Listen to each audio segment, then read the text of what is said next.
we're here at a slightly inactive hive today, a bit chilly possibly.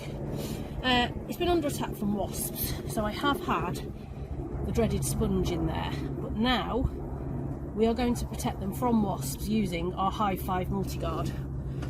So we'll take the mainframe, which is this, which is the bit that you get that's got the guides in it. You can see there's a wasp attacking now. Out you go. Put this into here, and it slots into the entrance like that. Now you may need to move left and right. You may need to centralise, depending on how big your entrance hole is. And then take your push pin, which is these ones that come with the pack, and pin it into place. Now what you do need to do is make sure that this hive isn't overhanging the floor, or that it isn't too far back. Make sure it's nice and neat and central, because that way it's going to work best for you and you're not going to have to fight with it. So then you put your other push pin in, and I do find slightly older wood, a little bit softer, so you don't have to fight with your pins. So this is the mainframe, and this is going to stay in forever. You're never going to need to remove this mainframe. Underneath the mainframe we now put this, which is your storage rack, and this is going to store the screens. Really important to note that when you put your storage rack, if you are going underneath, this has a landing board but it's still got a gap underneath.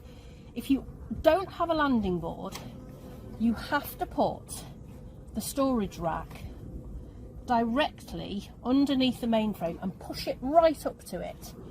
The reason being, it forms a lovely seal, and when your screens are in place, that seal means even the most determined of wasps and hornets can't force their way underneath, because you've essentially got the screens touching the other screens.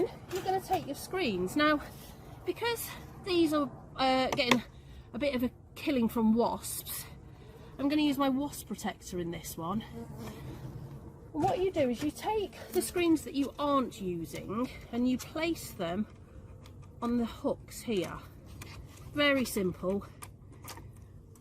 Keep these on the hooks, that's your mid-size one. Keep these on the hooks here until you need them. So next stage is we're going to put the wasp guard on, and all it does is it slides into these guides here,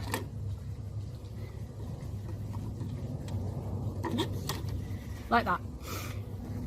What's going to happen is this has now formed a little landing board. I'm going to bring the phone closer so you can see the landing board itself.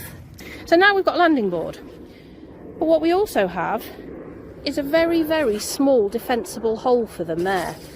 Now the wasps are going to smell the honey, as they always do, but the bees are going to be able to defend themselves.